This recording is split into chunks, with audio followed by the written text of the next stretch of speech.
So I mentioned we had an event like this last September. A lot has happened in the last year. And really, if we look at 2018 specifically, these are some of the most significant milestones that the Alliance would note for you. Back in April, we completed the baseline foundational specifications and standards for LTE services in the band. This is the companion set of standards to what Wind Forum did with their baseline specs.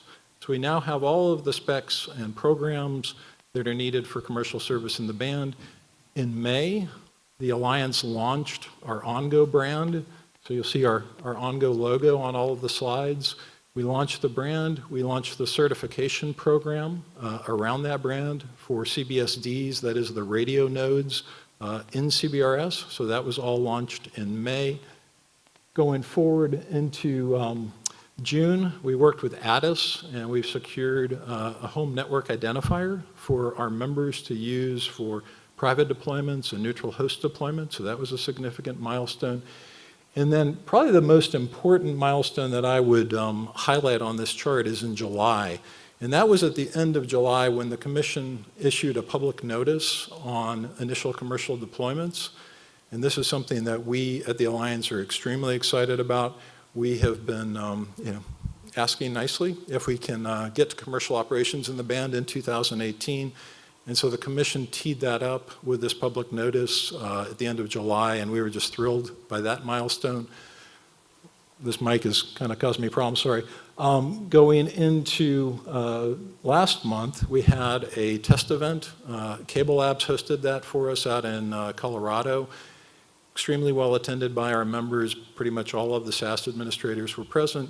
The vast majority of our CBSD vendors were present. Ran through a bunch of different test cases and made sure that all the standards, the protocols were working properly, and that was phenomenally successful. And then we just celebrated our 2-year anniversary as an organization. So August 23rd of 2016, we were formed, and we celebrated 2 years and also broke through 100 members. So speaking of members, this is our latest member slide. Lisa, I think we're going to need a bigger slide. We started with 6 founders 2 years ago. We're now at 104 members, growing quickly.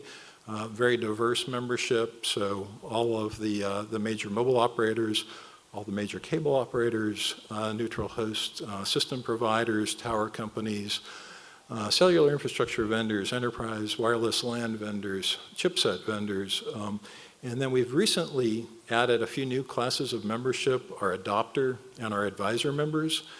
And these are companies that really are more end users who are coming in and giving us their specific business requirements so that we can feed those into our technical work, our marketing activities. And then also worth highlighting was in August, we also created a new working group called our Deployment and Operations Working Group. And they're going to look at some of the specific nuances of private LTE deployments, neutral host deployments, and so we're excited about that work as well. That's a handsome group of folks, right? So, if you want to be part of the cool kids, join the CBRS Alliance, come to our interop events. This was the great group of people that came together at Cable Labs a few weeks ago. Again, we did something north of 55 different combinations of CBSDs with SASs, ran them through all different test scenarios, and we had a 98% completion rate and no failures. So I think this has really proven out the value of industry standards, the work that Wind Forum has done, the work that CBRS Alliance has done, and we're showing that the ecosystem is ready. So. Oh, actually, one thing I was going to mention there. Is Luther here? Luther Smith from Cable Labs? I don't know if Luther's here or not, but he was phenomenal, by the way, for kind of hosting us and acting as our personal host there at Cable Labs. He noted in a blog post that summarized this event, there was one CBSD vendor who'd never even talked with one of the SAS admins. They showed up in Louisville, brought their radio with them, introduced to the SAS admin, and 30 minutes later, they had their radio registered, it had a Spectrum grant, and it was passing traffic. 30 minutes. So that's the power these specifications that we're developing. So looking forward, talked a little bit about where we've been. Looking forward, very excited to see the initial commercial deployment proposals that have been submitted. The deadline on those proposals was Monday, the 10th. It looks like, I believe it was 5 or 6 have been submitted to the commission by the deadline. We're starting to get some of the details. Some of it's sort of heavily redacted, so you don't necessarily get too much detail, but we have some summary information that I'll share later. We're starting to get FCC authorizations of the radio nodes, the CBSDs, the small cells themselves. So this is a huge milestone. Goes back again to the certification program, which we launched in May, our OnGo certification. We have taken those through our authorized test lab process. Those have gone then to the FCC, to OET and the TCBs. They've got a sort of a special process for new equipment and new bands called the PAG process. It's gone through that. And now we're starting to get FCC authorizations of the radio nodes, which is phenomenal. We will be, actually I think have issued a few OnGo certifications. I'm getting the nod, so I didn't screw that up. So we've actually received a few, or we've granted a few OnGo certifications. We'll be making a public announcement of that relatively soon. So good times in regards to device availability. Commission will begin reviewing the ICD proposals in November. There is a report that the Commission owes to Congress on the progress in 3550 to 3650, which is really CBRS. So that's November 2nd. You'll see the Commission issue that report. They did solicit some input from industry on industry feedback. There's been a lot of comments coming in. You can, if you do regulatory like me, you've probably already seen them. If not, you can go to ECFS and spend some quality time reading through those comments. ITS, I was just downstairs and Julie was speaking on a 5G panel, and he was mentioning that ITS in Boulder has begun the SAS lab testing. We expect that will complete in the November timeframe. And then our anticipation is that ICD will commence in Q4, which will be, again, a huge accomplishment. Looking forward into next year, after the initial commercial deployments, we'll be looking for the certification of the sensor networks, which is the ESC. And when those go live, we'll have full commercial service. So, with the protection of the military incumbents, all of the dynamic access across the range of the band, with the whole 150 megahertz being opened for commercial opportunities. So this is the big bang. We are, again, starting to get some of the details about what has been proposed for initial commercial deployments at the end of the year. Looks like we'll have north of 16,000 sites that people want to turn up service at. This is nationwide, so it will be across the country, and we're just really excited. I didn't want to steal Joe's thunder, but I did note in I guess it was a release on Monday, Joe was quoted to say that the scope of what's been proposed for ICD is gigantic, especially in comparison to sort of what's traditionally happened with small cells. So this truly is a significant event, and we're very excited about it. Looking at the ICD proposals, it really covers the range of CBRS applications.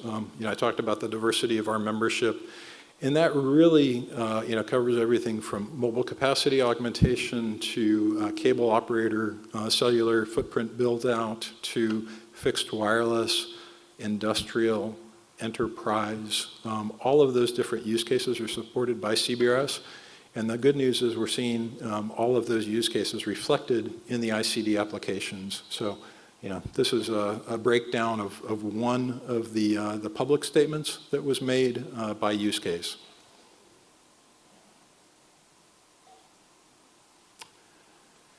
And this is just, again, a reflection of some of the different venue types and building types that are being proposed for ICD services.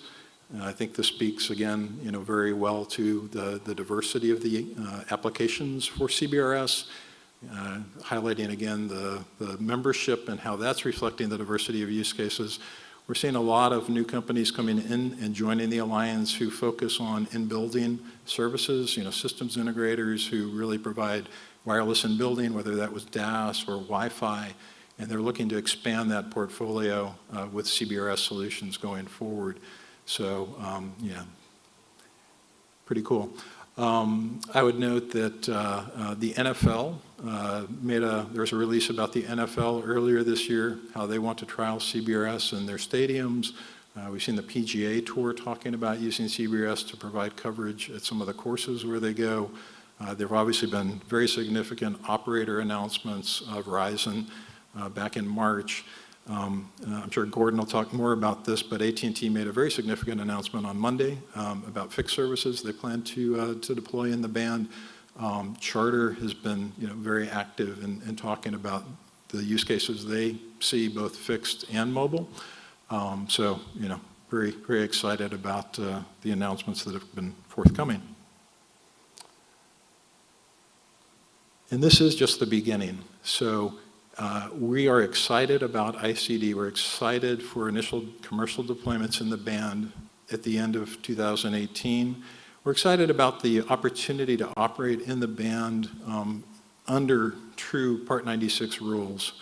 So up until now, we've had to go through experimental licenses, apply for specific frequency ranges at specific power levels in specific locations. With ICD, we'll be able to, get away from that and really operate within the band as it was originally outlined. You get a radio node from a CBSD vendor, you enter into a contract with a SAS administrator, and you begin operating in the band, and you protect the incumbents.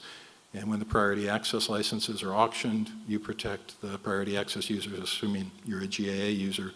ICD probably will be limited only to GAA operation. And I think I'll just highlight there that there's been a lot of talk over the last year about the PAL rules. And as you may know, there's an NPRM, an open NPRM that the Commission has looking at revisions to the PAL rules. It's very important to note that has nothing to do with commercial service. The commercial service will start with the general authorized tier. And once we get the PAL rules finalized and we tee up the PAL auction, that will all follow. Product ecosystem is ready. We have CBSDs that are FCC authorized and now ONGO certified. We'll be adding to that list. UEs should start to receive their FCC authorizations as well. Up until now, they have had to wait for the CBSDs to be authorized. Now that that's happened, we expect UEs will be getting authorized in the very near future. So the device and RAN infrastructure ecosystem is ready. And all of this is preparing the way for full commercial service in the first half of next year. And I think when Julie comes up, he'll talk about how the Commission and the other government agencies are really looking at this ICD as a great proving ground as we go on our way to full commercial. Thank you very much.